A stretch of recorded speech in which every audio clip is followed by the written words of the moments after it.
kata Nabi, la tamna'u ima Allah an masajid, jangan larang istri, anak-anak perempuan kalian datang ke masjid. Wanita-wanita Madinah itu biasanya keluar beramai-ramai sholat subuh di Masjid Nabawi. Ya, lalu mereka keluar beramai-ramai, ya, itu aku melihat kepala mereka seperti burung, artinya saking ramenya gitu keluar dari Masjid Nabawi. Kata para ulama, kalau memang sholat wanita lebih afdol di rumahnya, nggak mungkin Nabi membiarkan wanita-wanita Madinah ke Masjid Nabawi sholat.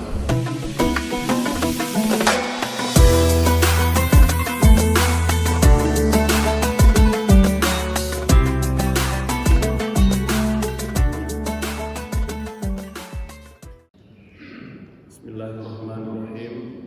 Assalamualaikum warahmatullahi wabarakatuh. Alhamdulillah, wassalatu wassalam ala rasulillah, wa ba'd. Alhamdulillah, Bapak Ibu sekalian, pagi ini kita bisa bertemu kembali dalam kajian ilmu. Dan tema yang kita akan ulang atau akan kita uraikan masih melanjutkan fikih ibadah dengan tema fikih sholat berjamaah, ya. Bapak Ibu yang Allah muliakan, kalau kita membaca uraian para ulama, definisi sholat berjamaah itu adalah al-irtibat al-hasil baina sholatil imam wa sholatil ma'mum. Yang dinamakan sholat berjamaah adanya ketersambungan antara sholatnya imam dan sholatnya makmum. Itu definisi mudah untuk memahami sholat berjamaah. Artinya antara imam dan makmum itu harus ada keserasian, keselarasan dan ketersambungan. Tidak boleh imamnya kemana, makmumnya kemana, ya. Nah, ini berkaitan dengan definisi, gitu ya.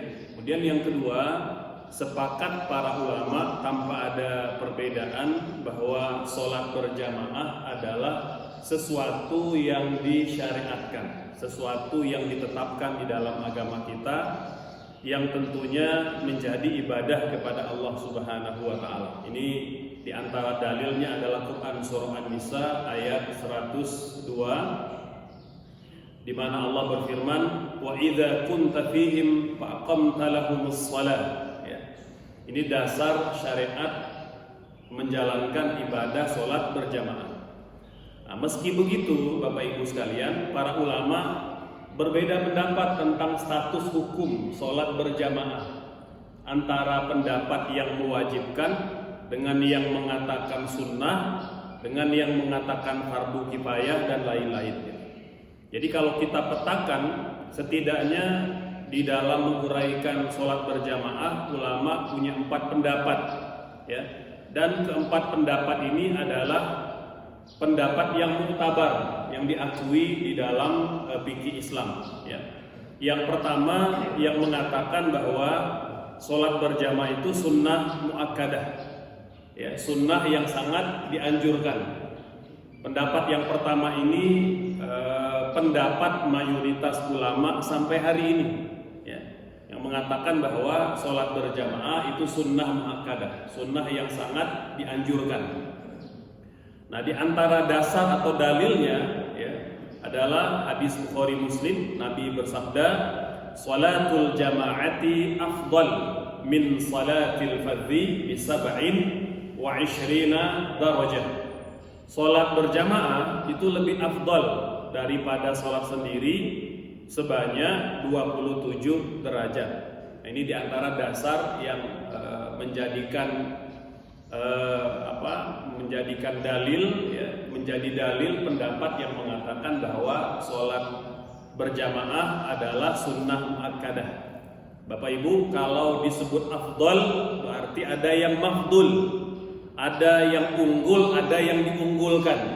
Kedua-dua ini meskipun pahalanya berbeda, tetapi sama-sama disyariatkan. Nah, itu pendapat yang pertama, mengatakan bahwa sholat berjamaah itu tidak wajib, tidak fardu, melainkan sunnah muakkadah. Pendapat yang kedua, nah ini pendapat yang resmi, merupakan pendapat Imam Syafi'i, Bapak Ibu. Ya, dan pendapat Imam Abu Hanifah, sholat berjamaah itu fardu kifayah. Seperti mana sholat jenazah, kalau sudah ada sekelompok umat yang menyelenggarakan sholat berjamaah, gugur kewajiban dari yang lain. Nah, gitu ya. Kemudian pendapat yang ketiga ini yang mengatakan bahwa sholat berjamaah hukumnya fardu ain. Dia wajib pada setiap individu muslim. Nah, pendapat ini juga ada di sebagian ulama Hanafi dan sebagian ulama Hambali. Gitu.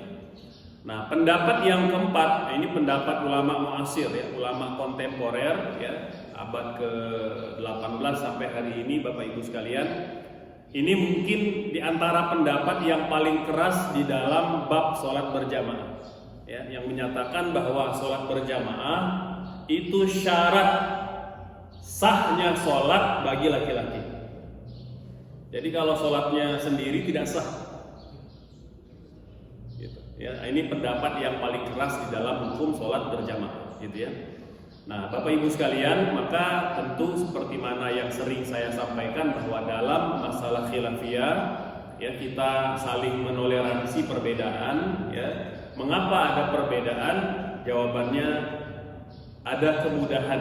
Makanya ada ulama yang menulis buku Rahmatul Ummah bi ikhtilafil a'immah. Rahmat bagi umat ketika ulama berbeda pendapat. Karena kalau ada perbedaan, maka ada celah-celah kemudahan. Tidak bisa mengamalkan pendapat yang ini, kita bisa pakai pendapat yang ini gitu, ya. Nah, itu yang juga banyak saya uraikan dalam buku Ini Sunnah Itu Sunnah yang sebagian Bapak Ibu sudah memilikinya, gitu ya. Nah, Bapak Ibu sekalian, meskipun para ulama sepakat bahwa sholat berjamaah itu hukumnya disyariatkan, ya. Namun ulama juga sepakat bahwa ada perkara-perkara yang membolehkan seseorang itu meninggalkan sholat berjamaah diganti dengan sholat sendiri. Gitu. Yang pertama karena sakit. Nah, jadi sakit kita boleh sholatnya sendiri atau sholatnya di rumah tidak ke masjid. Gitu. Yang kedua karena khawatir ada mudarat, ya, baik yang sudah ada pada diri kita atau boleh jadi ada di luar, ya. Nah, itu menurut ulama lebih afdal dia tidak ke masjid, gitu. Ya, boleh jadi sedang ada wabah, ya, seperti yang pernah kita alami dulu, ya, ada COVID-19, ya, di mana memang para ulama menganjurkan kita untuk tidak keluar rumah sementara waktu, gitu, ya.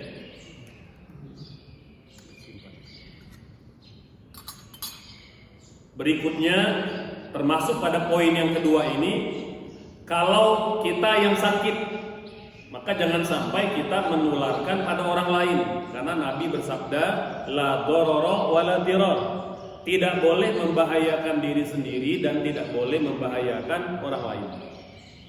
Ya. Bapak Ibu, hadis Nabi ini nanti disepakati ulama menjadi kaidah fikih. Ya, jadi ada kaidah-kaidah fikih itu yang dibuat oleh para ulama berdasarkan Al-Quran dan hadis-hadis Nabi. Ya, misalnya dari hadis innamal a'malu binniyat, amal itu bergantung kepada niat. Maka lahir nanti kaidah fikih yang berbunyi al-umuru bimaqasidiha. Segala perkara itu berdasarkan maksud dan niatnya. Gitu. Jadi ada turunannya, maka sama, ya. La dororo wala dirar, nah itu langsung diadopsi sepenuhnya dalil Nabi itu menjadi kaidah fikih. Hadis itu menjadi kaidah fikih la dororo wala dirar. Ya. Kemudian yang ketiga, hujan atau cuaca yang dingin. Ya, kita sedang dianjurkan dokter misalnya untuk tidak banyak terpapar dingin gitu misalnya, nah itu lebih baik di rumah. Ya. Mungkin bisa lebih hangat gitu ya, atau adanya hujan. Ya. Nabi Bapak Ibu kalau ada hujan di Madinah, beliau akan selalu berseru kepada para sahabat, sallu fi rihalikum, sallu fi rihalikum, sallu fi rihalikum. ya, kalian sholatlah di rumah masing-masing, gitu ya. Karena Madinah ini Bapak Ibu, hujan sekecil apapun dia pasti banjir, ya. Mungkin kita logikanya kan padang pasir, harusnya kalau ada air langsung diserap gitu ya. Itu logika kita Bapak Ibu, tapi tidak, faktanya tidak bisa begitu. Ya, jadi sekecil apapun hujan Madinah itu pasti banjir. Ya, makanya ada mudorot, ya, ada cuaca ekstrim yang kemudian membuat Nabi menyarankan para sahabat untuk sholat di rumah. Kemudian yang keempat, menunaikan hajat. Ya, kita sedang ada keperluan di toilet, ya tidak memungkinkan kita berjamaah di masjid, ya kita bisa sholatnya sendiri atau berjamaah bersama keluarga di rumah. Yang kelima, bihadrati ta'am, hidangan telah tersedia. Kata Nabi, la sholata bihadrati ta'am, hendaknya tidak diselenggarakan sholat kalau hidangan telah tersedia. Jadi upayakan memang kita tidak menghidangkan makanan dekat-dekat dengan waktu sholat, tidak disengaja gitu Bu Ibu. Tapi kalau memang pas gitu ya, artinya memang tidak direncanakan, maka afdolnya kita makan dulu ya, baru kemudian nanti setelah itu sholat gitu. Ustadz, kalau kita pilih sholat dulu gimana? Ya sah sholatnya, cuma makruh ya, makruh. Artinya dari segi pahala lebih besar pahala kalau kita makan dulu. Karena makan itu Bapak Ibu nikmat dari Allah Subhanahu wa taala ya. Jadi kita dianggap seperti menunda pemberian yang telah Allah berikan. Walaupun kita kan kadang-kala beralasan kan ada peralatan perabot yang bisa bikin hangat. Dia bukan masalah hangatnya Bapak Ibu, tapi itu rezeki yang telah Allah hidangkan ke meja kita. Ya, maka makruh hukumnya kita menunda untuk segera menikmati rezeki yang Allah berikan. Itu ya. Kemudian makan sesuatu yang berbau menyengat. Nah, ini makruh ke masjid. Nah, terutama memang kalau kita belum bisa menetralisir baunya. Kalau konteks orang Arab itu bawang Bapak Ibu. Jadi bawang itu cemilan atau bala-balanya orang Arab. Bahkan mungkin bukan bala-bala, memang makanan pokok bawang itu. Maka Nabi mengatakan, man akala basalan fala yakribanna musallana. Barang siapa yang makan basal, makan bawang, jangan dekat-dekat dengan masjid kami. Nabi larang. Gitu. Karena memang bawang itu baunya menyengat, Bapak Ibu. Ya. Karena saya separuh umur itu tinggal di Arab, gitu ya. Itu mereka sarapan paginya, makan siangnya, makan pokok itu bawang, Bapak Ibu. Baik yang mentah ataupun yang di oseng-oseng dikit gitu. Ya, itu kayak kalau mereka gigit bawang itu kayak gigit apple aja. Keruk gitu kalau mereka gigit bawang itu. Jadi memang suka makan bawang. Ya. Jadi nah, dalam konteks kita yang memang tidak makan bawang kata para ulama, maka semua jenis makanan yang berbau menyengat. Apalagi orang Sunda. Gitu ya. Ada jengkolnya, ada petenya gitu ya. Jadi ada durennya gitu. Dia Bapak Ibu bukan soal makan buah atau sayurnya, tapi baunya. Kalau kita bisa ada cairan atau ada odol yang bisa menghilangkan bau mulut, nah itu bisa ke masjid. Nah, ini ingin menunjukkan Bapak Ibu, kita dilarang mengganggu orang lain dengan bau mulut, bahkan pada pakaian kita juga. Ya, kata Nabi, bau tidak sedap itu menyakiti malaikat dan kaum muslimin yang hadir ke masjid. Jadi malaikat pun ikut terganggu ya dengan bau-bau menyengat itu.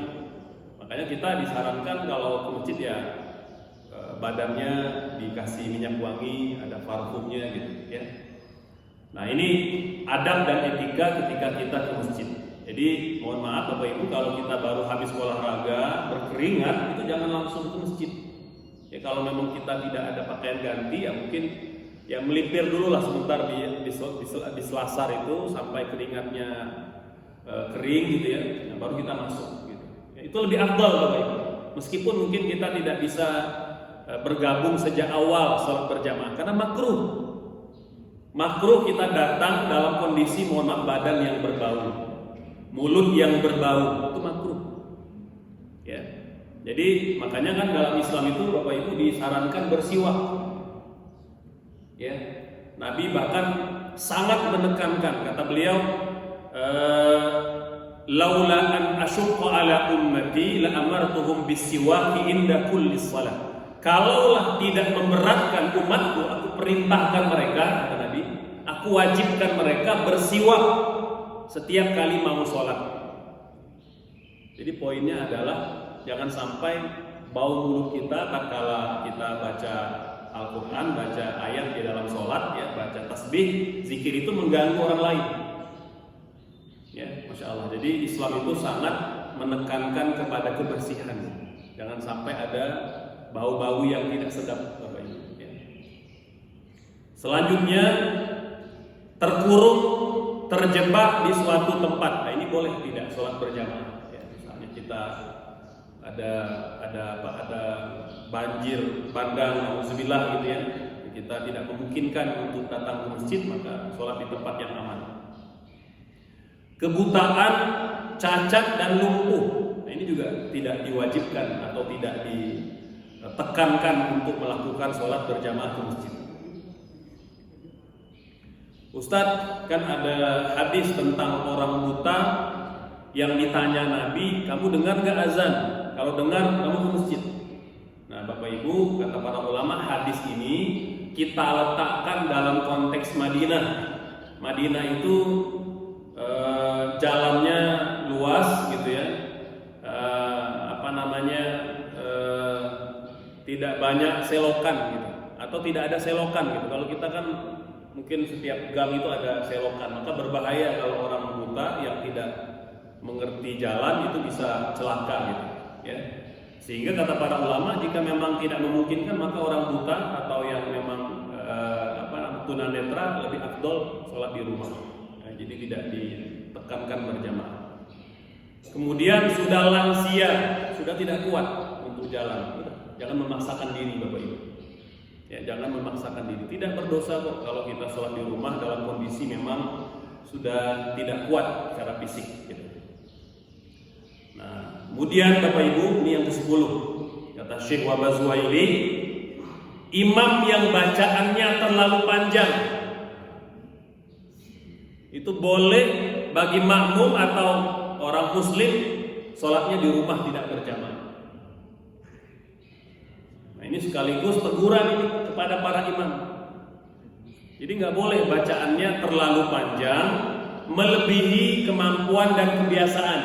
Nah, beda kalau Bapak Ibu misalnya jamaah satu rumah udah biasa kalau sholatnya imamnya baca 2 halaman misalnya atau 3 halaman, itu silakan. Saya dulu Bapak Ibu waktu nyantri ya bersama guru kami Syekh Abdul Aziz, itu biasa kalau sholatnya malam seperti Isya itu kadang setengah juz gitu ya. Kalau Ramadan kita 8 rakaat itu kadang sampai 10 juz gitu. Jadi lama. Jadi wali santri yang datang ke pesantren musim Ramadan, nah dia tahu kalau sholat Ramadan di sini ya lama berdirinya. Nah, jadi kalau nggak kuat berarti melipir cari musola atau masjid terdekat gitu. Udah ngerti karena memang sudah diberitahu Bapak Ibu, kami di pesantren untuk para santri ini kita biasakan untuk di bulan Ramadan 10 juz gitu ya. Sepanjang sholat tarawih. Jadi kalau dirasa berat, silakan mungkin mencari, ada beberapa masjid di dekat pesantren juga gitu ya. Nah, itu kalau sudah terbiasa ya, jadi jamaahnya sudah biasa panjang itu boleh. Tapi kalau tidak, maka harus bacaan yang standar. Ya, bacaan yang standar gitu. Ya. Nabi bersabda, Bapak Ibu, menegur para sahabat yang terlalu panjang sholatnya. Kata Nabi, apakah kalian akan menyebabkan orang lari dari sholat? Itu hadis sahih Bapak Ibu. Jadi nggak boleh kita memimpin sholat dengan bacaan yang terlalu panjang. Makanya perlu disepakati, ya, perlu ada konsensus gitu ya. Nah, mengapa imam tidak boleh panjang? Kata Nabi, karena di antara jamaah ada yang sakit, ada yang sudah tua, ada ibu yang bawa anak, ada ibu hamil, gitu ya. Makanya Nabi itu kalau mimpin sholat, terdengar saja batuk orang tua atau tangisan anak, beliau langsung mempercepat mengakhiri sholatnya. Padahal Nabi tidak panjang sholatnya. Bapak Ibu, Nabi tidak pernah panjang sholatnya. Kalau Bapak Ibu pernah dengar hadis sahih, Nabi pernah sholat 1 rakaat itu membaca Al-Fatihah, Al-Baqarah, Ali Imran dan An-Nisa. Itu kan kurang lebih 120 halaman, 6 juz. Ukuran mushaf hari ini. Dulu kan Nabi belum ada mushafnya gitu ya. Nah, cuma kalau kita konversi ke dalam mushaf, yang Nabi baca itu kurang lebih 120 halaman, 6 juz. Itu konteksnya sholatnya sendiri. Nah, cuma ada Huzaifah yang diam-diam ngikut di belakang. Dia berjamaah diam-diam, Nabi nggak tahu. Ya, ketika dia sholat, Nabi sedang sholat di Masjid Nabawi sendiri, dia ikut di belakang. Nabi baca Al-Fatihah, langsung baca Al-Baqarah. Kata Huzaifah, karena beliau yang merawikan hadis ini, wah panjang juga Nabi sholatnya gitu. Tapi sepertinya Nabi cuma baca Al-Baqarah. Beliau tidak akan melanjutkan. Ternyata setelah baca selesai Al-Baqarah, Nabi lanjut Ali Imran. Bapak Ibu, Al-Baqarah itu hampir 3 juz. Ali Imran hampir 2 juz juga. Ya, itu Huzaifah kakinya lututnya udah nggak kuat. Ini bukan 8 rakaat, 1 rakaat Nabi belum ruku. Nabi khatam baca Al-Baqarah dan khatam baca Ali Imran. Dalam hati kata Huzaifah, kayaknya Nabi cuma sampai akhir Ali Imran saja, nggak bakal lanjut. Ternyata Nabi lanjut An-Nisa, Bapak Ibu. Lanjut An-Nisa, jadi hampir kurang lebih 6 juz. Nah, dalam hati kata Huzaifah, kalau setelah An-Nisa Nabi masih lanjut, aku keluar, kata Nabi. Tidak lanjut jadi makmum. Nah, begitu Nabi dia siap-siap mau keluar, Nabi pun ruku gitu. Ya.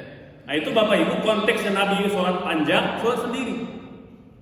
Termasuk, mohon maaf Bapak Ibu, baca semua hadis-hadis tentang memanjangkan ruku dan memanjangkan sujud, semuanya konteksnya sholatnya sendiri, bukan sholat berjamaah. Mohon maaf. Ya, jadi para imam harus mengerti itu. Memanjangkan ruku, memanjangkan sujud itu konteksnya sholat sendiri, bukan sholat berjamaah. Ya, jadi jangan sampai kita memberatkan. Ya, ada orang yang sedang sakit kepala, ada yang sedang migrain, yang sedang macam-macam penyakit yang memang itu berat kalau kepalanya terlalu tunduk lama gitu. Nah, kita harus mengerti itu.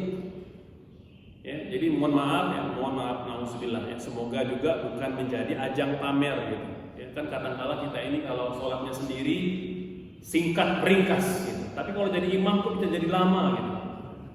Mohon maaf Bapak Ibu. Ya, jadi ibadahnya harus tulus gitu. Kita bukan pamer ke siapapun gitu. Jangan sampai Allah menghanguskan pahala kita karena sholat menjadi imam itu menjadi ajang pamer. Nauzubillah ya, semoga tidak. Selanjutnya jadwal keberangkatan.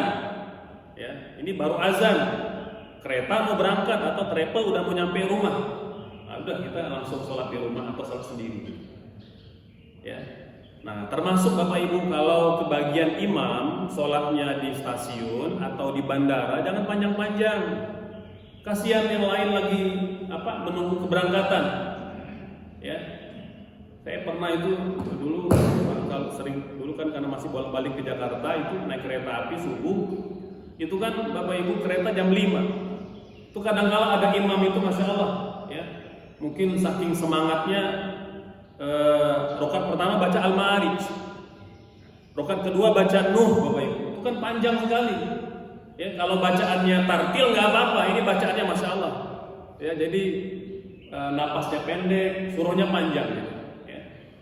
Nah, makanya saya kalau di bandara atau di stasiun nggak mau jadi makmum Bapak Ibu, saya pasti jadi imam. Ya, walaupun mungkin ada yang lebih tua, saya jadi imam gitu. Karena khawatir lama nih kalau yang lain. Gitu. Ya, jadi yang pendek-pendek aja. Ya, kalau bisa Al-Kautsar, ya, kemudian Al-Ikhlas, Al-Falaq atau An-Nas yang singkat gitu. Jadi jangan pilih ayat yang panjang-panjang di situasi, kondisi atau tempat yang memang orang bergerak cepat gitu, ya, menunggu keberangkatan gitu. Kemudian berikutnya dalam rangka menjaga keamanan dan keselamatan. Nah, makanya security, satpam itu boleh tidak berjamaah, ya, demi dalam rangka menjaga keamanan dan keselamatan. Gitu. Ya. Berikutnya, Bapak Ibu sekalian, yang perlu juga kita pahami, ya, bahwa sholat berjamaah itu kan ketersambungan antara sholatnya imam dan makmum. Apa saja yang perlu kita pahami? Satu, bahwa kalau jadi imam itu sebenarnya tidak wajib niat jadi imam. Jadi tidak harus imaman lillahi ta'ala, itu tidak wajib kalau imam. Tapi kalau mau dibaca boleh, ya, imaman lillahi ta'ala, Allahu Akbar. Tapi kalau makmum wajib, Bapak Ibu. Makmum itu wajib karena dia ngikut, maka makmuman lillahi ta'ala. Mau dilafalkan, mau dalam hati silakan, tapi harus mention betul-betul bahwa kita bermakmum pada imam. Karena nggak boleh kalau kita tidak mention, kita jadi sholat sendiri nanti. Ya, karena niat itu dia harus jelas kita bermakmum atau tidak. Gitu. Kemudian yang kedua, Bapak Ibu, ya, posisi makmum tidak boleh melewati imam. Nggak boleh misalnya kalau penuh gitu ya, tiba-tiba misalnya makmum di depan imam tuh nggak boleh. Paling banter, paling depan makmum itu sejajar dengan imam. Mungkin udah sempit tempatnya, atau kan kadang-kala sholatnya Bapak Ibu di mall. Mall kan kadang space musolanya kecil. Nah itu kalau di belakang sudah nggak ada, kita boleh nempel di sebelah imam, boleh sejajar. Ya, memang sunnahnya mundur ke belakang agar beda antara makmum dan imam. Tapi jika tidak memungkinkan, boleh sejajar. Kalau perempuan, imam bagi makmum wanita, sunnahnya justru sejajar. Nah ini beda Bapak Ibu. Kalau laki-laki, sunnahnya maju. Kalau wanita, sunnahnya sejajar. Jadi nyaru bersama dengan jamaah yang lain. Gitu, ya. Kemudian poin yang kedua, Bapak Ibu, kecuali memang kita nggak tahu di mana posisi imam, ya, karena mungkin terhalang dinding, tembok atau rimbunan pohon gitu ya. Bapak Ibu mungkin kan pernah melihat kalau di Masjid Nabawi itu kalau lagi rame, itu jamaah-jamaah yang dari Bangladesh, dari India itu kadang melebihi imam posisinya, gitu ya. Kan beda Bapak Ibu kalau kita di Masjidil Haram, itu insya Allah nggak ada yang lebih dari imam, ya, karena imam pasti di depan menghadap Ka'bah, dan karena kiblatnya kan 360 derajat, jadi kita bisa dari manapun gitu, asal menghadap ke arah kiblat gitu. Nah beda dengan masjid-masjid yang lain, ya, kita harus menghadap kiblat yang sama. Posisi makmum tidak boleh melebihi imam. Nah kadang di Masjid Nabawi itu imamnya udah di belakang, makmum udah sampai ke sini karena meluber. Nah ini Bapak Ibu, dalam kondisi emergensi, dalam kondisi tidak memungkinkan lagi ya, artinya sudah terlalu banyak jamak membludak, nah itu diperbolehkan. Dalam kondisi ya tidak memungkinkan lagi makmum berada di belakang imam. Yang ketiga, tahu gerakan imam. Dia tahu ya, imam ruku, imam sujud, imam duduk antara dua sujud, ya, imam mengucapkan salam, dia harus tahu. Kemudian yang keempat, tidak terpisah dengan imam. Jadi harus di tempat lokasi yang sama. Ya, meskipun ada dinding, ada tembok, ada rimbunan pohon, bahkan dalam mazhab Hanafi itu, kalaupun tidak memungkinkan kita ke masjid karena mungkin ada sungai gitu ya, kita boleh sholat di seberang sungai, asal kita masih bisa melihat imam dan makmum, bisa melihat imam atau melihat makmum, ya, mungkin makmum yang paling belakang atau yang paling pinggir bisa dilihat, nah itu kita boleh, ya. Jadi tidak boleh di tempat yang berbeda. Ya, dulu pernah ditanya kepada Komisi Fatwa Arab Saudi itu, boleh nggak sholatnya live dari hotel gitu. Jadi lihat apa tuh namanya, ada TV hotel itu, saya lihat sering gitu ya. Itu kita makmum, itu boleh nggak, Bapak Ibu? Itu ditolak oleh para ulama, ya. Karena kalau ulama membenarkan sholatnya live dari TV, maka hilanglah syariat sholat berjamaah. Orang milih nanti di rumah semua, udahlah nanti saya pasang kamera sedikit aja di masjid. Nanti kami serumah sekeluarga bermakmum dengan imam secara live streaming, itu nggak boleh. Gitu, ya. Nah, jadi kalau memang tidak memungkinkan ya kita berjamaah di rumah saja, tidak live streaming gitu, ya. Jadi baik yang audio visual atau yang audio saja atau yang visual itu nggak boleh. Kita harus di lokasi yang sama, gitu, ya. Kemudian tidak tertinggal 2 gerakan rukun. Nah ini penting Bapak Ibu, ya. Jadi kalau kita delay di belakang imam, contoh kan imam sudah ruku, gitu ya. Kemudian kita harus segera menyusul ruku, jangan lama-lama. Kalau memang kita kan tidak boleh bergerak serentak dengan imam, kita boleh menyusul, delay sedikit, atau boleh tertinggal 1 rukun. Ya. Jadi kata Nabi, la tuqaddimul imam wala tusawu, jangan mendahului imam dan jangan pula mendahului. Jadi jangan mendahului dan jangan serentak. Itu enggak boleh. Jadi serentak gerakannya, sama-sama ruku, sama-sama sujud, itu nggak boleh.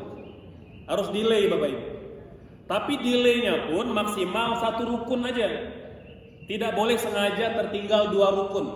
Contoh, imam sudah i'tidal, Sami Allahu liman hamidah. Kita belum ruku, sudah tertinggal 2 rukun Bapak Ibu. Rukun ruku dan rukun i'tidal. Itu kalau sengaja batal sholatnya. Nah, ini penting kita paham fikih sholat berjamaah. Jadi kita sebanyak-banyaknya delay ikut imam itu 1 rukun aja, tidak boleh lebih dari 1 rukun. Nah, kecuali memang ya ada kondisi sakit gitu ya, mungkin lutut sedang cedera, mungkin dia pelan geraknya gitu ya, memang tertinggal 2 rukun tidak sengaja, tidak apa. Ya. Kemudian ikut semua gerakan imam yang rukun. Kalau yang sunnah boleh tidak diikuti. Imamnya kunut misalnya, Bapak Ibu tidak kunut. Atau sebaliknya, ya, imamnya tidak kunut, Bapak Ibu kunut. Gitu, ya. Kalau yang sunnah boleh. Meskipun yang afdol kita ikuti semua gerakan imam, baik yang rukun atau yang sunnah. Nah, namun yang tidak boleh beda itu yang rukun, gitu, ya, harus diikuti. Nah, imamnya sujudnya mendahulukan 2 tangan, Bapak Ibu mendahulukan 2 lutut, beda. Nah itu tidak apa-apa. Imamnya bersedekap di pusar, Bapak Ibu agak ke atas dikit sedekapnya boleh. Atau imamnya tidak sedekap, Bapak Ibu sedekap, ya. Atau sebaliknya, imam sedekap, Bapak Ibu pilih yang tidak sedekap, boleh. Jadi yang harus diikuti adalah rukun-rukun yang dikerjakan oleh imam, tidak boleh dilewatkan oleh makmum. Kemudian yang juga tidak kalah penting Bapak Ibu sekalian, ya, jamaah dengan imam boleh beda jenis sholat. Imam dan makmum boleh beda jenis sholat. Dalam kondisi di rest area, kan kadang-kala kita nggak tahu tuh, kita dengan siapa bermakmum gitu, dia musafir atau mukim. Kan kita nggak mungkin nanya, Mas sedang sholat apa gitu, kan nggak mungkin kita nanya gitu. Ya, jadi, nah Bapak Ibu sebenarnya kalau kita paham fikih kita nggak perlu repot. Kita kalau mau tidak ada orang lain yang bisa diajak berjamaah, langsung aja niat bermakmum ke beliau. Mau apapun jenis sholatnya tidak ngaruh ke kita. Dia lanjut dengan niatnya, kita lanjut dengan niat kita. Apa dasarnya Ustaz? Hadis yang sahih Bapak Ibu. Ya, Imam Abu Daud, Imam Tirmidzi ketika Nabi di Masjid Nabawi bersama dengan sahabat, ada orang yang baru datang belum sholat dan dia sendiri. Ya, kata Nabi, man yatasaddaqu ala hadza, siapa yang mau bersedekah untuk saudara ini yang belum sholat. Artinya temani dia biar dia dapat pahala berjamaah, dan kamu yang tadi sudah sholat menemani yang belum sholat dapat sedekah pahala sunnah. Gitu, ya. Nah, jadi begitu Bapak Ibu, ya. Sudah pasti kalau yang belum sholat fardu, kalau yang sudah niat sholat sunnah. Jadi nggak ada masalah, niatnya beda. Nah ini juga bisa kalau ada pertanyaan, Ustadz gimana kalau istri, anak-anak juga pengen berjamaah di rumah misalnya, ya, ada orang tua yang nggak kuat ke masjid, bisa 2 kali. Bapak Ibu habis sholat di rumah, ya boleh sholat habis sholat di masjid, boleh sholat lagi di rumah. Jadi imam boleh, jadi makmum boleh. Nah cuma kalau perempuan nggak boleh jadi makmum Bapak, harus jadi imam gitu ya. Nah, itu boleh. Jadi niatnya imam sholat sunnah. Imam sholat sunnah. Ibu kita atau istri kita niat sholat fardu. Itu juga diuraikan oleh Imam Asy-Syafi'i dalam Al-Um, Bapak Ibu. Dalam Al-Um. Baik kita tahu imamnya sedang sholat apa atau kita nggak tahu. Kan kalau tadi konteks rest area kita nggak tahu tuh. Dia sholatnya sholat jamak qashar atau sholatnya tamam, kita nggak tahu. Atau kita tahu, boleh kan Imam Syafi'i. Itu ya. Saya juga pernah ngingetin ya, ada seorang ustadz ketika ada acara muzakarah di MUI itu, katanya ustadz, yang setahu saya kalau kita nggak tahu boleh, kalau kita tahu imamnya sholat apa, kita nggak boleh ikut gitu. Kita tahu nih imamnya sedang sholat tamam karena dia mukim, kita nggak boleh bermakmum pada imam yang mukim, katanya. Bilang tidak begitu Ustaz. Disepakati oleh para ulama, ya. Kita langsung buka kitabnya gitu, kitab Al-Um, Imam Asy-Syafi'i menjelaskan itu. Jadi beliau baru, ya kadang memang kalau Ustadz ya harus dibuktikan langsung gitu ya dengan teks dan nas ibarah dari Imam Syafi'i, ya baru beliau mengerti dan akhirnya mau menerima itu. Jadi boleh Bapak Ibu. Jadi imam dan makmum tidak harus sama niatnya. Gitu. Kemudian rokaat makmum tidak boleh kurang dari rokaat imam. Jadi kalau tadi kita di rest area bermakmum pada imam yang mukim, yang jelas sholat zuhurnya 4 rakaat. Kalau memang kita tidak ada orang lain yang bisa diajak berjamaah, kita musafir bermakmum pada imam yang mukim, maka kalau tadi sempat 2 rakaat ikut bersama imam yang mukim, kita perlu nambah 2 lagi. Walaupun kita musafir, mengapa? Karena kita bermakmum pada imam yang mukim, dan makmum tidak boleh kurang jumlah rakaatnya dari imam. Ustaz, saya pengen yang paket lengkap jamak qashar, berarti jangan bermakmum pada imam yang mukim, ya sholat sendiri atau sholat bersama musafir yang lain, ya. Baik Bapak Ibu, itu mungkin uraian seputar fikih sholat berjamaah, semoga memberi pencerahan. Mangga barangkali ada pertanyaan, ada 1, Bapak ada yang mau nanya, ada 2, silakan Ibu dulu tadi, ya silakan. Ada mic-nya. Yang paling depan dulu ya, nanti baru ya, silakan Ibu. Assalamualaikum warahmatullahi wabarakatuh. Waalaikumsalam. Terima kasih Pak Ustaz atas kesempatannya. Yang akan ditanyakan tadi mungkin sudah dibahas jelas. Seandainya memang kita sedang berkumpul dengan keluarga, semuanya aman gitulah, dan masuk waktu sholat, apakah seandainya kita tuh ingin diimami oleh ayahnya gitu lah, sama kakek, apakah ayahnya itu lebih baik memilih ke masjid atau menjadi imam? Nah, itu yang pertama. Yang kedua, kadang-kadang cucu itu suka menjadi imam, tetapi ketika pernah dicoba bacaannya bagus, malahan suratnya juga kita belum hafal, ya sudah hafal. Nah itu bagaimana Pak Ustaz? Terima kasih atas keterangannya. Baik. Maka Pak silakan. Biasa. Tadi imam dengan makmum itu harus serasi ya.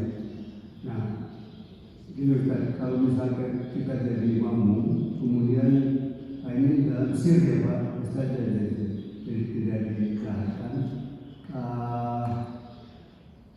imam misalkan bacanya terlalu cepat, kemudian misalnya Al-Fatihah aja, kita belum selesai Al-Fatihah, bahkan surat juga belum, imam sudah Ruku. Itu gimana Ustaz? Ya. Itu aja. Ya. Kita jawab dulu ya Ustaz. Yang pertama, kumpul keluarga. Bagaimana dengan imam? Ya. Bapak Ibu sekalian, tadi ya artinya kalau memang kita sudah merencanakan gitu ya, kumpul keluarga yang boleh jadi ya mungkin tidak tiap minggu, tidak tiap bulan juga gitu ya. Ya saya rasa boleh kita memilih berjamaah di rumah gitu ya kalau memang tempatnya memadai gitu ya. Tapi kalau mau yang laki-laki pengen ke masjid ya boleh juga gitu. Itu juga di antara pilihan-pilihan sifatnya Bapak Ibu sekalian. Intinya berbeda kondisi ya tentu berbeda hukumnya gitu ya. Kalau justru hal itu mungkin agak menyulitkan ya gerakan ke masjid gitu ya. Kemudian boleh jadi belum tahu lokasi masjidnya gitu ya. Itu mungkin ya lebih afdal mungkin di rumah. Atau kalau misalnya di rumah sempit gitu ya, tempat wudhu juga tidak banyak ya, justru ya lebih afdal di masjid gitu kira begitu. Kemudian cucu menjadi imam Bapak Ibu. Untuk sholat fardu syarat menjadi imam itu harus baligh. Ini penting ya. Jadi kalau sholatnya fardu, maghrib, isya, subuh, zuhur, asar, imamnya harus baligh. Apa itu baligh? Sudah matang fisiknya, ya ditandai dengan mimpi basah atau sudah usia 15 tahun. Ya, Ustadz, tapi dia bagus bacaannya, Bapak Ibu menjadi imam bukan cuma soal bagus bacaan, ya dia harus baligh, ya dia harus tahu, ya karena dia memimpin sholatnya orang-orang yang baligh, gitu, ya. Nah kecuali kalau sholat sunnah, tarawih, witir, tahajud, nah itu boleh. Jadi kalau Bapak Ibu lihat yang lagi rame-rame viral anak kecil jadi imam itu sholat sunnah semua. Ya, tidak mungkin ulama membiarkan ada anak kecil belum baligh menjadi imam. Karena persyaratan menjadi imam itu harus baligh, gitu, ya. Nah, kalau bu ibu yang di rumah atau bersama cucu gitu ya, sholat di rumah, yang kan kadang-kala ada tipe anak itu yang dia nggak mau sholat kalau nggak jadi imam. Nah, tinggal ibu-ibu yang memang dampingi anak atau cucu nggak apa-apa, sholat di belakangnya nggak apa-apa, tapi tidak sebagai makmum. Ya jadi ya pura-pura aja jadi makmum gitu. Ya, biar anaknya ikut sholat. Ya dia sholat ya kita menyesuaikan lah. Tapi tidak berniat makmuman itu nggak boleh. Karena dia belum baligh. Nah tapi kalau dia sudah baligh, sudah mimpi basah, sudah menstruasi kalau dia perempuan gitu ya. Atau kalau dia sudah 15 tahun maka boleh menjadi imam. Kemudian imam makmum serasi. Bagaimana kalau imam terlalu cepat? Gitu ya. Nah, Bapak Ibu sekalian, kalau memang kita sudah ikut sejak awal gitu ya, dan kita tidak tahu memang imam itu gerakannya cepat, maka kita boleh ikut gerakan imam walaupun tertinggal bacaan. Karena yang wajib dilakukan dalam sholat berjamaah itu adalah bergerak bersama imam. Jadi bacaan-bacaan yang tertinggal ya itu tercover kalau kita bermakmum, gitu ya. Namun peringatan untuk para imam, Bapak Ibu jangan cepat-cepat sholatnya. Ya, jadi ya proporsional lah gitu. Ya, jadi rukuknya, sujudnya ini jangan terlalu cepat gitu ya. Jadi Bapak kalau kita sebagai makmum, kalau dalam kondisi tadi, maka mana yang dipilih Ustaz? Kita tuntaskan aja sholat Al-Fatihahnya gitu ya. Atau ruku, kita ruku. Jadi, tapi kalau misalnya masih sempat kita kejar, menyesuaikan. Nah, Bapak Ibu, makanya perlu dibedakan mana bacaan yang rukun, mana bacaan yang sunnah. Ibtitah, Bapak Ibu, rukun atau sunnah? Sunnah. Jadi jangan misalnya kita udah tahu imamnya cepat, kita baca juga ibtitah, itu tertinggal nanti. Jadi kalau tahu imamnya cepat, gitu ya, kita sedang sholat sir, Bapak langsung Al-Fatihah, nggak usah baca ibtitah, gitu, ya. Jadi kita menyesuaikan dengan dengan imam, gitu, ya. Mangga Ibu silakan tadi, ya. Silakan Ibu. Assalamualaikum warahmatullahi wabarakatuh. Waalaikumsalam. Mengenai sholat berjamaah di masjid, Ustaz. Mangga Ibu. Bagi perempuan, kalau laki-laki tadi Ustaz jelaskan ada yang sunnah muakkad, ada yang wajib dan sebagainya. Bagaimana dengan perempuan, Ustaz? Ya. Kalau sholat di masjid itu hukumnya apa? Itu yang pertama. Yang kedua, mungkin ini belum dijelaskan sekarang sama Pak Ustaz, yaitu sholat jamaah, Ustaz. Sholat jamaah. Yang ingin ditanyakan itu, seandainya kita di perjalanan di waktu maghrib, nah waktu isya kita udah sampai ke rumah, Pak Ustaz. Apakah sholat maghrib dan isya itu bisa dilakukan menjadi jamak takhir di rumah? Nah itu pertanyaannya, Ustaz. Terima kasih. Ya, baik. Bapak Ibu sekalian, yang pertama tadi seputar hukum sholat wanita berjamaah di masjid, gitu ya.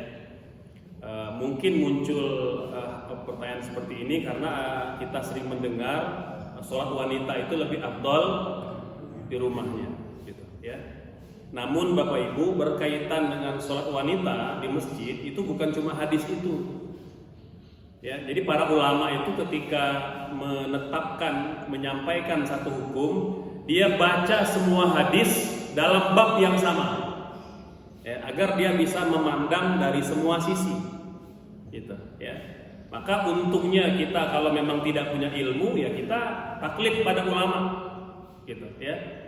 Jadi kita tidak boleh kemudian belum ulama membaca hadis menyimpulkan sendiri, itu berbahaya. Kata Imam Sufyan bin Uyainah, ini ulama hadis terkemuka, guru besar ilmu hadis, ya. Kata beliau, al-haditsu mudallatun illal fuqaha. Hadis dapat menyesatkan orang awam kecuali dia orang yang berilmu, gitu. Jadi bahaya kalau dibaca oleh orang awam, kalau dia nggak ngerti, Bapak Ibu, ya. Apalagi kalau yang kita baca itu terjemahnya saja, nah, itu lebih parah lagi. Ya, baca Arabnya saja kita bisa keliru, apalagi yang nggak bisa Arab baca terjemahnya, itu lebih berbahaya. Ya, banyak hari ini yang menyebabkan penyimpangan karena orang awam yang nggak punya ilmunya, ya membaca terjemah hadis, menyimpulkan dan berfatwa. Dulu guru kami Al-Imam Syekh Al-Ghazali, ini bukan pengarang Ihya Ulumuddin, ya, karena beliau sudah lama meninggalnya. Ada guru kami dosen Al-Azhar namanya Syekh Al-Ghazali. Kata beliau, di masyarakat nanti, kata beliau, akan muncul orang hari Sabtu dia belajar, hari Minggu dia sudah mengajar, hari Senin dia berfatwa.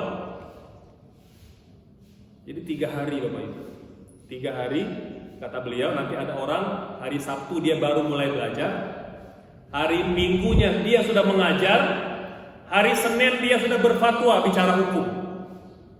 Jadi karbitan dan nggak ngerti, gitu. Ya, dia kira belajar hadis cukup 3 hari, gitu. Ya kan samalah dengan yang pernah bikin video katanya. Ini apa? Kan dia nyebut ormas tertentu, gitu. Ini apa? Pengikut ormas ini katanya. Bertahun-tahun pesantren nggak ngerti sunnah bid'ah katanya. Coba ikut pengajian kami, 3 hari aja atau seminggu aja ngerti sunnah bid'ah. Dia kira ilmu itu seperti aplikasi gitu, bisa diinstal langsung ke kepala gitu. Enggak, Bapak Ibu. Ya makanya rata-rata yang begini-begini itu banyak membuat fatwa-fatwa sesat menyesatkan, meresahkan umat gitu, karena nggak matang. Ya samalah itu ada yang berfatwa halal darah demonstran, masya Allah.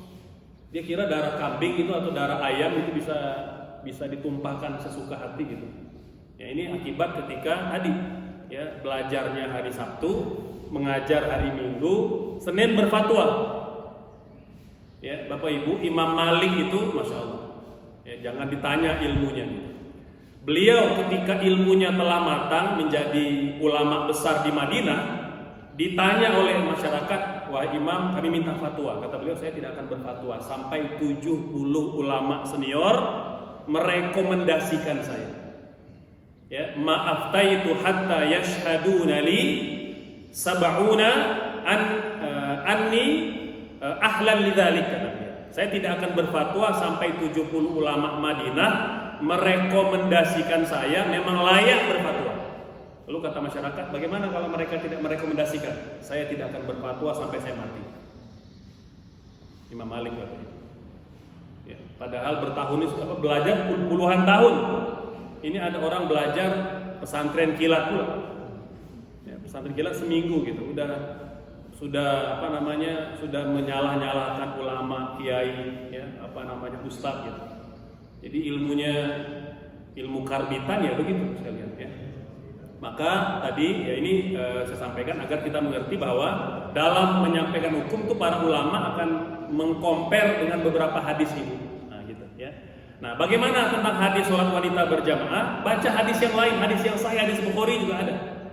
Bapak Ibu, hadis Bukhari itu menyatakan misalnya kata Nabi, la tamna'u ima Allah an masajid. Jangan larang istri, anak-anak perempuan kalian datang ke masjid. Tidak ada seorang pun ulama di dunia ini yang menolak hadis ini. Hadisnya sahih, Bapak. Yang kedua, kata Ibunda Aisyah,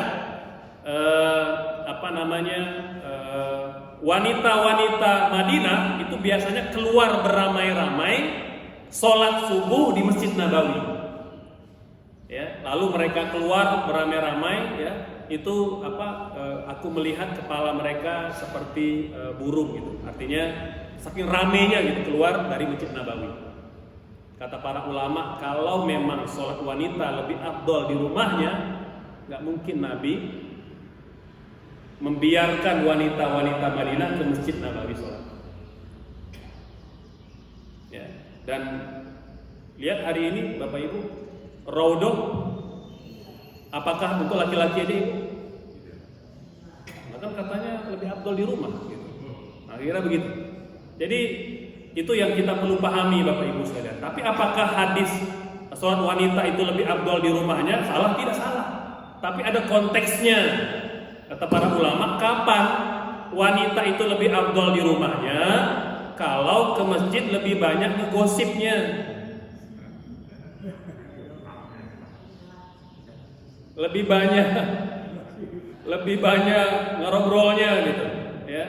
Nah, tapi kalau ke masjid ada gotong royong, ada majelis ilmu, ada silaturahim, itu lebih baik ke masjid, Bapak.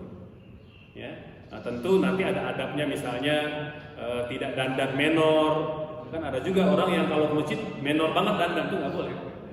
Ya, orang kan mau ibadah gitu. Jadi kalau mau berhias ya sewajarnya aja lah, biar tidak menyeramkan gitu ya. Jadi tampil wajar. Akhirnya begitu Ibu. Ya, mangga Pak, silakan. Waalaikumsalam. Terus maaf Pak Ustaz, yang satu lagi itu dijawab. Oh belum, yang mana ya? Sholat. Sebentar Pak. Oh iya, jamak. Iya Pak, ada itu terlewat tadi. Nah Bapak Ibu sekalian, ini musafir atau tidak Ibu? Musafir.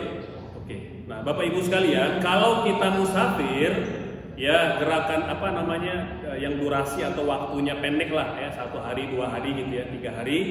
Maka kalau kita sudah masuk ke kampung tempat kita tinggal dari perjalanan, misalnya dari Jakarta ke Bandung, tadi pengen di rest area pengen jamak qashar, ternyata tertidur gitu ya. Pokoknya suami nyetir dia langsung ke mana atau keluarga langsung nyetir, anak itu nyetir langsung ke Bandung. Udah nyampe di rumah, tapi kita masih capek, masih lelah. Nah, itu tidak boleh qashar, tapi boleh jamak. Nah, gitu. Kalau kita sudah nyampe di kampung halaman, di tempat kita tinggal itu, jadi boleh dijamak. Bahkan jamak ini tidak hanya musafir, orang sakit boleh jamak. Ya, jadi sholat jamak itu tidak hanya untuk musafir. Ya, kalau istilah fikihnya, kita punya kebutuhan tertentu mendesak yang kalau sholatnya terpisah waktunya itu agak merepotkan. Ya samalah Bapak Ibu mau berangkat ke stasiun, masih di rumah ini, mau ke Jakarta, kan belum boleh jamak, belum boleh qashar, tapi boleh jamak. Jadi kalau kita musafir, belum keluar dari rumah, boleh jamak, tidak boleh qashar. Gitu Ibu, semoga jelas. Ya, kan Ibu? Kalau sengaja ini. Oh, sengaja mau niatkan nanti mau jamak qashar, mau jamak takhir boleh? Boleh. Mau diniatkan, direncanakan, tidak direncanakan boleh. Cuma jangan sampai lewat waktunya. Misalnya udah subuh baru mau jamak takhir maghrib isya, udah lewat itu. Jadi harus minimal dia sholat yang pertama, kalau dia mau di jamak takdim atau jamak takhir, atau di waktu yang kedua kalau memang kita niatnya sholat jamak takhir gitu. Selama masih ada waktu di antara dua sholat. Bapak Ibu terjebak macet, boleh jamak. Boleh jamak Ibu. Ya, ini nggak kekejar Bapak ke rumah atau ke kantor, boleh jamak. Ya. Bahkan menikahkan anak, kata Imam Nawawi, orang tuanya boleh jamak. Karena sedang memuliakan tamu. Menyambut tamu itu Bapak Ibu itu wajib memuliakan gitu ya. Nah, jadi sampai-sampai kita boleh mendahulukan menghormati, memuliakan tamu, dan boleh pula mentakhirkan sholat gitu. Pengantin boleh jamak. Jadi kan kadang agak menyulitkan gitu ya. Mungkin kan kalau hari ini ada yang mungkin perlu make up dan lain-lain, itu bisa diatasi sebenarnya. Ya, sholatnya di awal dulu, mungkin make upnya zuhur gitu ya. Udah nanti jamak takdim aja. Nanti setelah itu asar sampai malam kan dia sudah aman gitu. Jadi sudah sholat gitu. Gitu Ibu. Ya, semoga jelas. Semoga Bapak sholat wanita. Posisi ibu-ibu dalam sholat berjamaah di masjid. Di Bandung saya kira rata-rata ibu-ibu di belakang. Iya. Tapi saya pernah lihat di Masjid Jatiwaringin, tempat almarhum Tiawan Jahares. Iya. Itu ibu-ibu sejajar dengan bapak ya. Cuma dikasih Hijab gitu ya. Ya. Juga pernah saya lihat yang sama di Ponorogo. Ya. Di lain pihak saya pernah juga dengar hadis bahwa ada hadis yang menyebut salah satu suami salah satu putri Nabi itu ketangkap mungkin pada perang Badar atau apa. Nah kemudian dia ditahan dekat masjid. Kemudian pada waktu tertentu lalu si putri Nabi tadi itu memberikan mahar yang untuk membebaskan si suaminya itu, yaitu dari Maharnya itu yang diberikan dari istrinya Nabi dulu. ya, dari Khadijah. Siti Khadijah. Nah itu bagaimana masalah itu? Ya. Terima kasih. Berarti poinnya nanya soal Jadi pertanyaannya posisi ibu-ibu ini nampaknya sholatnya di depan. Baik. Kalau Ya. bisa bertanya langsung kepada Nabi, berarti ibu-ibu duduknya di depan, bukan Ya. di belakang. Terima kasih. Baik, Bapak Ibu sekalian, pertama untuk posisi sholat berjamaah, kata Nabi, panduannya laki-laki itu posisi paling utama yang dekat dengan imam. Wanita yang paling afdal, yang paling jauh dari imam. Ya, sop laki-laki yang paling depan yang paling afdol, yang paling jelek yang paling belakang. Wanita terbalik, yang paling bagus yang paling belakang, yang paling jelek yang paling depan. Ya, namun Bapak Ibu, konteks ini itu dipahami oleh para ulama karena dulu Masjid Nabawi itu tidak ada sitarnya, tidak ada hijab, jadi nyampur aja begitu. Jadi bimbang kalau paling depan nanti saling lihat-lihatan gitu. Dulu juga ya sama lah, orang baru masuk Islam ya kadang ada yang saling lirik, ya saling menggoda, ada begitu. Ya kan orang baru masuk Islam, gitu ya. Nah, jadi kata para ulama ketika di hari ini sudah ada hijab, maka sebenarnya sudah tidak menjadi soal depan belakang bagi wanita itu, karena sudah ada sitarnya. Kecuali kalau terbuka, maka yang paling afdol di belakang. Itu Bapak. Itu yang pertama. Jadi sebenarnya satu, ada hadis panduan seputar posisi. Yang kedua, boleh nggak wanita itu sopnya sejajar dengan laki-laki? Boleh apa tidak Bapak Ibu? Boleh. Jangankan sejajar, sopnya bercampur aja boleh. Bapak Ibu yang pernah haji tahu gimana kondisi haji? Di sebelah kita istri orang, di sebelah kanan kita anak perempuan orang, bukan mahram kita. Ya, ulama biarkan beratus-ratus tahun itu terjadi, karena pada prinsip itu boleh. Tapi tentu kalau bisa dipisah itu lebih afdal. Makanya mulai 5 tahun terakhir kan pemerintah Saudi memisah itu. Jadi ada bagian sop wanita, ada sop laki-laki. Walaupun secara fikih boleh. Kan dulu sempat rame ya, saya tidak nyebut nama lah, nama presidennya gitu ya. Kan ada menteri wanita, sholatnya di sebelah menteri-menteri yang lain. Oh, heboh di sosmed. Oh ini gimana tuh nggak sah sholatnya, masa wanita nyampur di sop laki-laki gitu. Nah, memang yang rame mohon maaf bukan kiai, bukan ulama, bukan ustaz. Memang yang rame itu netizen gitu ya. Maha benar netizen dengan segala firman-Nya. Netizen kita kan luar biasa. Jadi ulama nggak ada yang ribut karena ulama ngerti secara fikih itu boleh. Ya, hanya memang agar lebih nyaman, lebih tenang ya dipisah. Ya Bapak Ibu, walaupun kita udah tua gitu ya, kan kalau di sebelah istri orang itu ya bergetar juga hatinya gitu. Kan bahaya gitu. Nanti jadi bukan ingat Allah, ingat istri orang, kan bahaya gitu. Jadi memang lebih afdal itu dipisah. Tapi Bapak dalam kondisi tertentu itu boleh.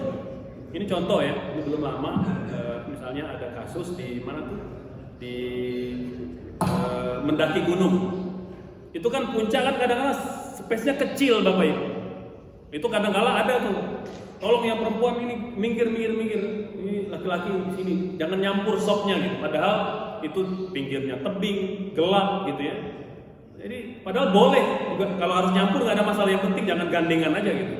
Kalau cuma sebelah-sebelah nggak ada masalah. Itu lebih aman bagi perempuan tadi karena gelap ya, itu kan pinggir-pinggir kan jurang semua itu. Nah, maka nggak apa-apa dia nyampur sopnya dengan laki-laki ya. Nah ini Bapak Ibu, kita juga perlu tahu ada fikih darurah gitu, ada fikih kondisi-kondisi yang tidak normal. Nah sama tadi Bapak, ketika sopnya terpaksa nyampur itu boleh ya, kalau memang tidak memungkinkan untuk dipisah. Semoga jelas. Masih ada? Mungkin ada 2 ya, mungkin ada cepat aja. Mangga Bapak yang sudah pegang mic, nanti baru kakak ya. Mangga Bapak, silakan. Cepat aja Pak, silakan.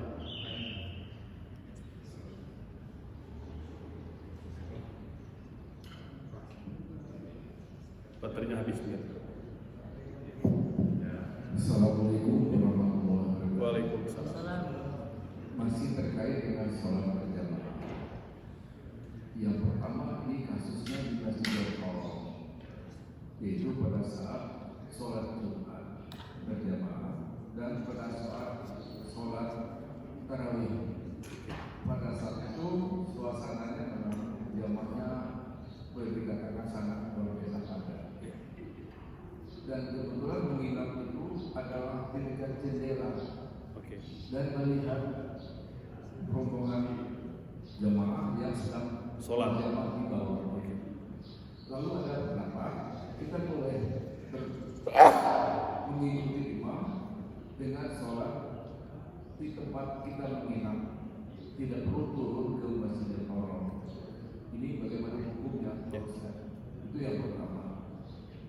Yang kedua, sekarang di Indonesia, saya sering melihat bahwa banyak atau ada beberapa jamaah pada saat sujud terakhir, imam sudah sampai assalamualaikum menutup sholatnya. Ya masih sujud gitu.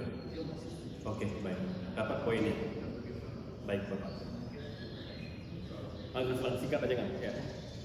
Apa yang dimaksud dengan 27 derajat? Oke, baik.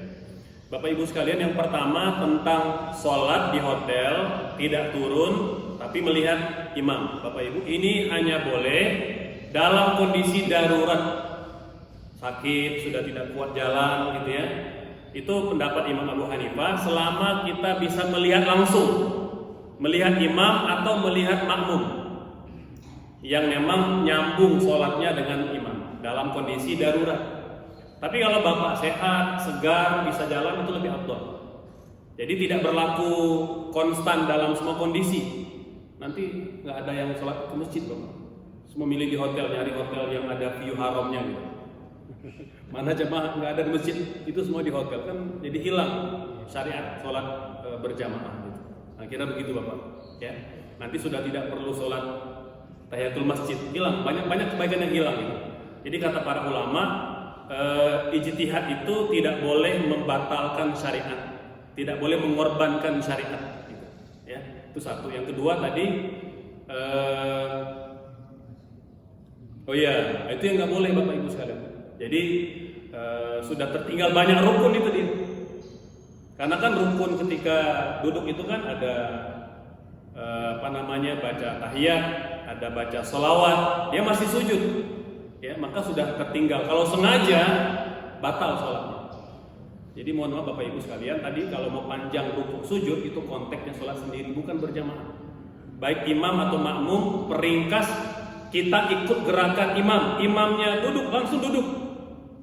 Justru makruh hukumnya kita memanjang rukuk, memanjangkan sujud sementara imam sudah duduk.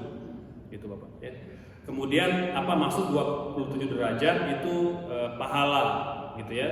Beberapa ulama ada yang menjelaskan bahwa pahala itu antara satu derajat dengan derajat berikutnya itu jarak langit dan bumi.